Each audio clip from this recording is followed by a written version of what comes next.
Hello दोस्तों, स्वागत है आपका नई क्लास में नए टॉपिक के साथ में। आज हम पढ़ने वाले हैं क्या होता है कूलाम का नियम। आज से हम फिजिक्स को स्टार्ट करने जा रहे हैं, तो आज हम पढ़ेंगे कूलाम का नियम। लेकिन उसको पढ़ने से पहले कुछ आपको जानकारी होनी चाहिए। क्या जानकारी होनी चाहिए, सब कुछ वन टू वन बात करेंगे, ठीक है। तो देखो, सबसे पहले देखो यहाँ पर क्या लिखा है, QIT। सबसे पहले फिजिक्स की जो ABCD है उसको समझ लो, तो आपको फिजिक्स आसान हो जाएगी, ठीक है ना। तो देखो यहाँ क्या लिखा है, QIT।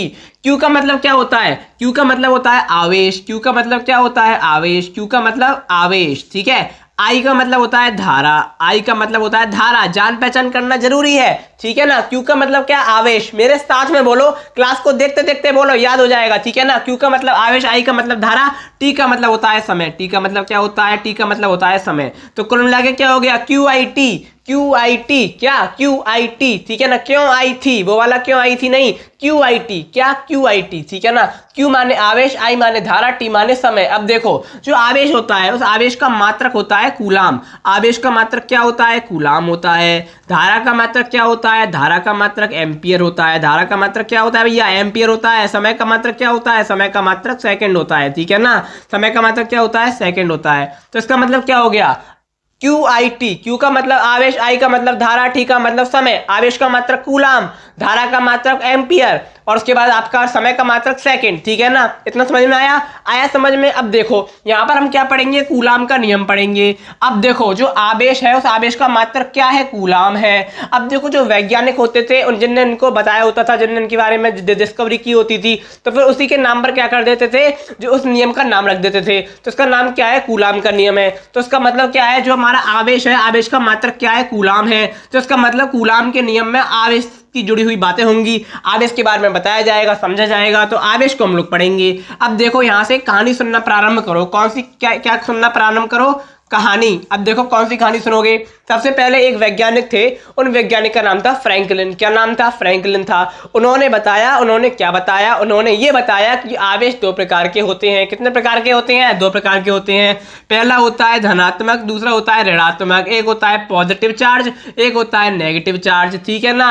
अरे सब जानते हैं, बैटरी में तार जोड़ते हैं, लाल वाला पॉजिटिव होता है, काला वाला नेगेटिव होता है। मैं खुद लाल पहन के आया हूँ। क्यों पहन के आया हूँ, ताकि पॉजिटिविटी बनी रहे, ठीक है ना, पॉजिटिव, ठीक है। तो देखो, ये होता है हमारा प्लस, ये होता है हमारा माइनस, ठीक है।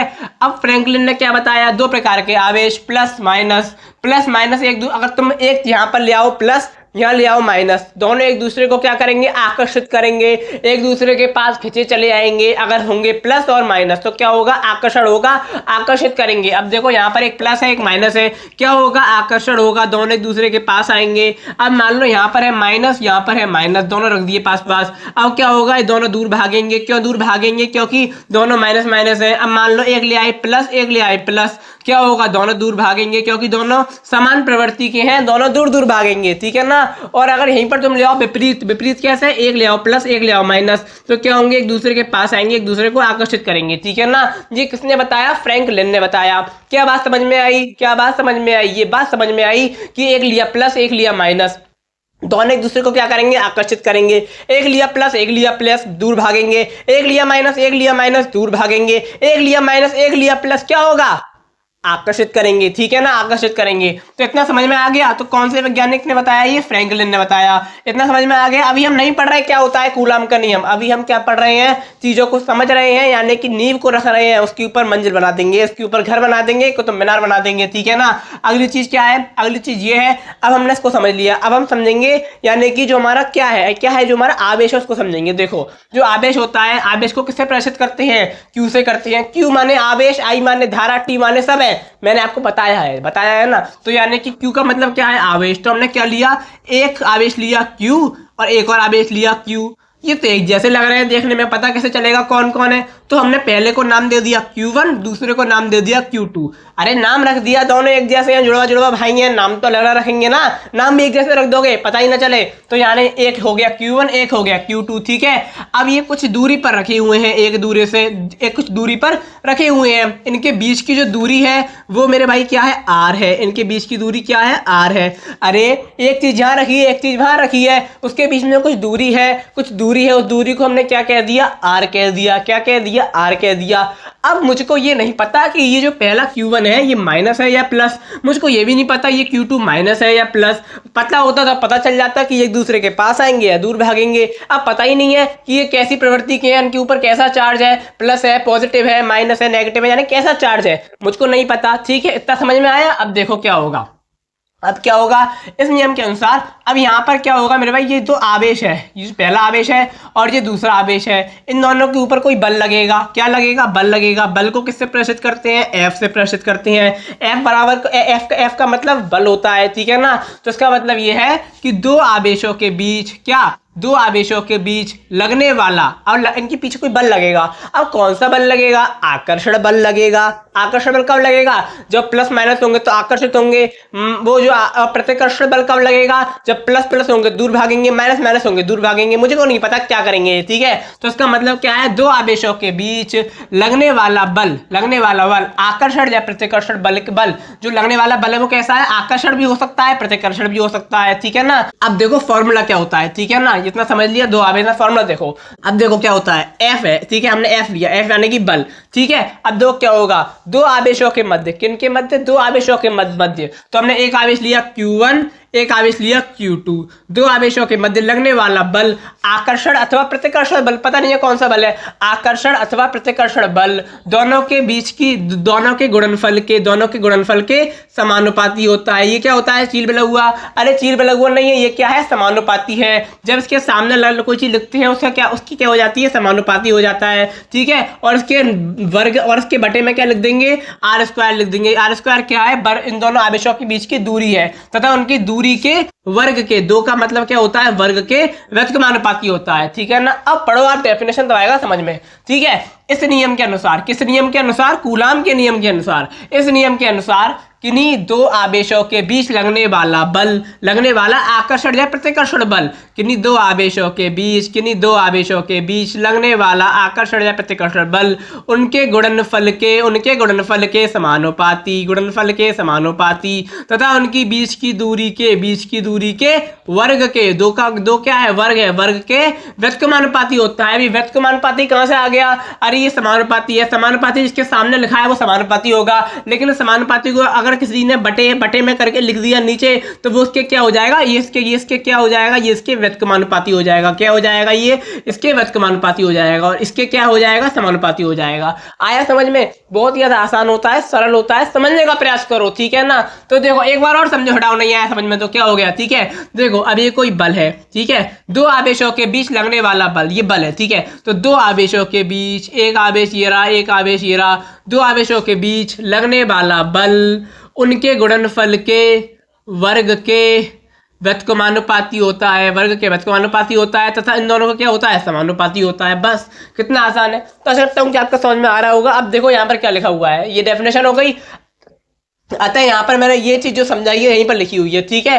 F समानुपाती Q1 Q2 upon R square, जो समानुपाती है, ठीक है। अब देखो जो समानुपाती होता है उसको हटाते हैं तो एक नियंत्रक लगाते हैं। क्या लगाते हैं, नियंत्रक लगाते हैं, बचपन से पढ़ते हुए आ रहे हो। इसको हटाएंगे और इसको हटाएंगे और कुछ लगाएंगे, सीधी सी बात है। तो हम ये समानुपाती हटाएंगे तो एक नियंत्रक होता है, एक नियंत्रक होता है 1/4 पाई एप्सिलॉन 0। क्या होता है, 1/4 पाई एप्सिलॉन 0, 1/4 पाई एप्सिलॉन 0। अभी F क्या होता है, आधे बोल ही नहीं पाएंगे। अरे ABCDEF, F साइलन 0, क्या F साइलन 0, ठीक है। ये आया समझ में, तो ये लगाते हैं। अब देखो क्या हुआ, हमने यहाँ पर कैसे लगाया, अरे यहाँ पर समझ लो, हमने F बराबर क्या कर दिया, नियंत्रक हटा दिया तो बराबर कर दिया, क्या लगा दिया, 1/4 पाई एप्सिलॉन 0 लगा दिया।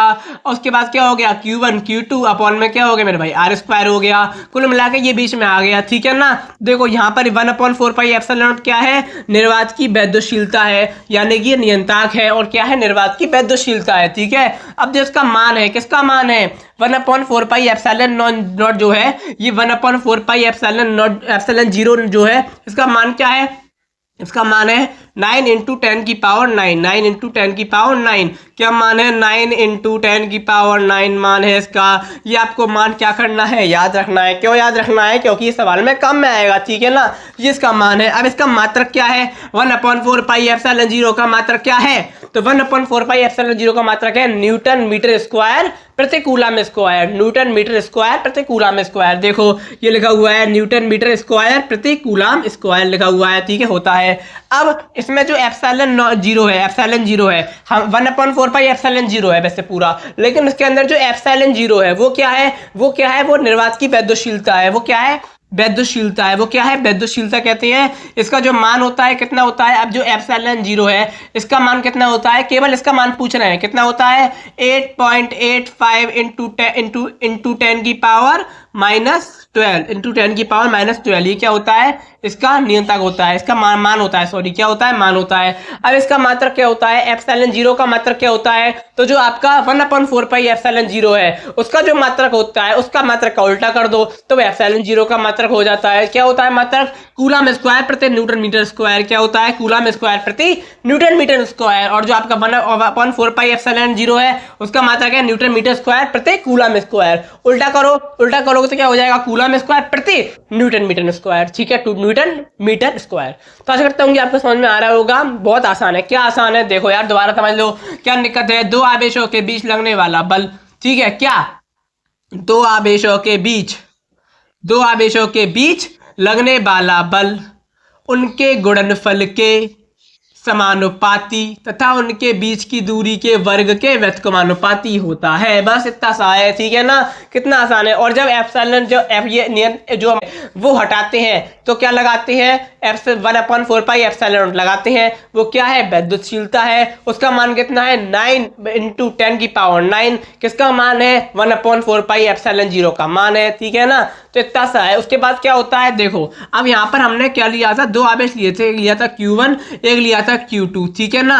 अब इनके बीच में मान लो आपने कोई परावैद्युत पदार्थ, अभी परावैद्युत पदार्थ क्या होता है, इतना कठिन सा नाम ले लिया, कुछ नहीं होता है। मोम लिया, अभ्रक लिया, कांच लिया, इनके बीच में कुछ भी रख दिया, इनके बीच में कुछ भी क्या किया, रख दिया। इन दोनों आवेशों के बीच में कोई भी परावैद्युत पदार्थ बोले तो मोम, कांच, अभ्रक, कुछ भी इनके बीच में रख दिया तो क्या होगा, तो उसको भी तो दर्शाना पड़ेगा। कोई चीज रखी है तो उसको किससे दर्शाते हैं, के से दर्शा देते हैं, के से दर्शा देते हैं। अब इनके बीच में अगर कुछ भी नहीं रखा है तो वहां पर क्या होता है, निर्वात होता है। निर यानी कि नहीं, बात यानी कि हवा।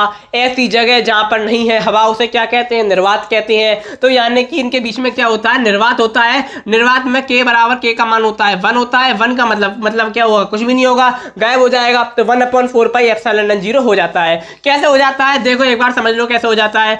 F बराबर क्या होता है मेरे भाई, 1/4 pi epsilon 0 Q1 Q2 upon में R² होता है। अब हमने क्या किया, कोई हमने परावैद्युतांक पदार्थ रख दिया तो यहाँ पर K रख देंगे, ठीक है ना। या फिर मान लो कोई परावैद्युत पदार्थ है ही नहीं, क्या है, परावैद्युत पदार्थ है ही नहीं, तो K का मान क्या हो जाएगा, 1 हो जाएगा। K बराबर क्या हो जाएगा, 1 हो जाएगा। निर्वात में K बराबर हो जाता है 1। निर्वात यानी कि निर् यानी कि नहीं, बात यानी कि हवा। जहां पर नहीं है हवा उसे क्या कहेंगे, निर्वात कहेंगे। K का मान 1 हो जाएगा तो यहाँ से K गायब हो जाएगा, ठीक है ना। तो ये आपका फॉर्मूला हो जाएगा, सिंपल सा, सादा सा। तो आशा करता हूँ कि आपको समझ में आ गया होगा क्या होता है कूलाम का नियम। नहीं आया समझ में तो एक बार क्लास को और रिपीट करके देखो, बहुत अच्छी तरह मैंने आपको समझाने का प्रयास किया है। तो आशा करता हूँ कि आपको समझ में आ गया होगा। क्लास लंबी जा रही है तो जाने दो, कोई दिक्कत की बात नहीं, लगातार आपके क्लासेस आती रहेंगी। फिजिक्स को पूरा पक्का कर लेंगे, बिल्कुल एकदम अच्छी तरह से समझ लेंगे, ठीक है। तो अब मैं आपको मिलूंगा एक और नई क्लास में, नए टॉपिक के साथ में। अगली क्लास में हम पढ़ेंगे वैद्युत क्षेत्र की तीव्रता क्या होती है, ठीक है ना। तब तक के लिए जय हिंद, जय भारत।